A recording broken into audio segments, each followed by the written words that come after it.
Students, hello students. अपनी पिछली class में हमने अष्टादशः पाठः महाराजः छत्रसाल, ये जो आपका चैप्टर है उसके अभ्यास के प्रश्नों को हम हल कर रहे थे। हमने प्रश्न चौथे तक हल कर लिया था। पांचवा प्रश्न है आपका यथा योग्यम योजयत।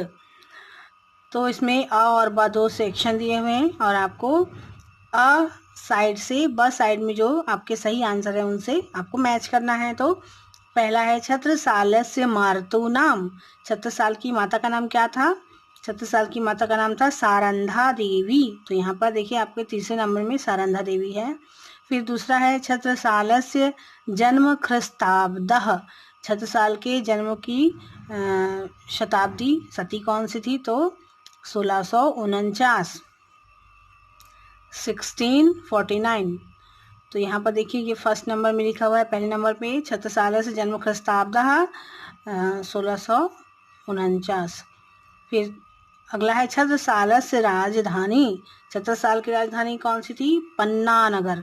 तो यहाँ पर देखिए आपको ये दूसरे नंबर में दिया हुआ है छत्रसाल से राजधानी पन्ना नगरम। अगला है छत्रसाल से जन्म स्थलम। छत्रसाल का जन्मस्थल कौन सा था? तो छत्रसाल से जन्मस्थलम ककर कचनय ग्राम। ये मध्य प्रदेश में ही स्थित है। तो अगला प्रश्न है आपका छत्रसाल से निधन ख्रिस्ताब्दः। छत्रसाल की निधन का कौन सी शताब्दी में हुई थी? तो छत्रसाल का जो निधन हुआ था 1731 में हुआ था। तो छत्रसाल से निधन ख्रिस्ताब्दः 1731। तो यहाँ पे ये चौथे नंबर में दिया हुआ है आपका। प्रश्न नंबर 6वां है आपका निम्नलिखित क्रियापदानां धातुम लकारम पुरुषम वचनम च लिखत। तो आपको ये जो क्रियापद दिए हुए हैं उनके धातु लकार और पुरुष और वचन लिखना है। जैसे कि पहला दिया हुआ है आसीत का धातु है अस और लंग लकार प्रथम पुरुष एक वचनम। इसी तरह से प्रयतते का धातु है प्र प्लस यत, यह है लट लकार में है प्रथम पुरुष एक वचन। अयच्छत, तो इसका धातु है यच्छ, लंग लकार है, लंग लकार अर्थात भूतकाल प्रथम पुरुष एक वचनम। ऐच्छत, ऐच्छत का धातु है इश और यह भी भूतकाल में है प्रथम पुरुष एक वचनम। तिष्ठति अर्थात स्था, यह लट लकार वर्तमान काल में है और यह भी प्रथम पुरुष एक वचनम। अगला प्रश्न है स्टूडेंट आपका प्रश्न नंबर 7वां अधोलिखित पदानाम संधि विच्छेदम कृत्वा संधि नाम लिखत। निम्नलिखित प्रश्नों के संधि विच्छेद करते हुए संधि का नाम लिखना है आपको। जैसे कि आपको पद दिए हुए हैं। पहला है आपको उदाहरण के अनुसार बताया गया यहाँ पर मातुर नाम। तो ये संधि विच्छेद होगा मातुः प्लस नाम और यह है विसर्ग संधि। फिर है पराधीनता।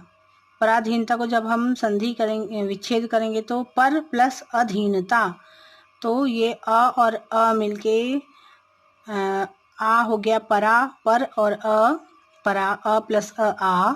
तो ये दीर्घ स्वर संधि होगी। देखिए इसी तरह से गोपाचलः, गोप प्लस अचलः, यहाँ पर भी प प्लस अ और आ हो गया दीर्घ स्वर संधि, यह भी है गोपा। प और गोप और अचल गोपाचल हो गया इसलिए। फिर तीसरा है आपका देशो अयम, देशो प्लस अयम। यहाँ पे देखिए ये अवग्रह हटा के आपको अ लगाया है यहाँ पर। यह देशो अयम में अवग्रह लगा हुआ है, ये देखिए ये हट के आपका अ आ गया यहाँ पर, क्योंकि इसका अर्थ भी अ होता है देश प्लस अयम। तो यह पूर्व रूप संधि होगी।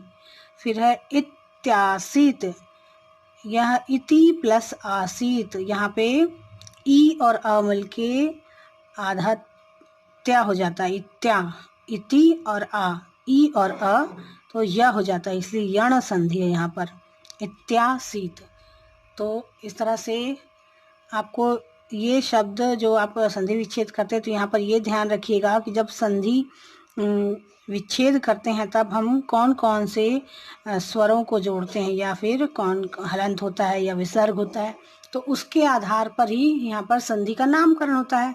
जैसे कि यहाँ पर अ और आ हुआ तो दीर्घ स्वर संधि, यहाँ भी अ और आ हुआ तो, और यहाँ पर अवग्रह को हटाया गया है तो इसलिए पूर्व रूप संधि, और ई और अ मिलके य हो गया इसलिए यण संधि।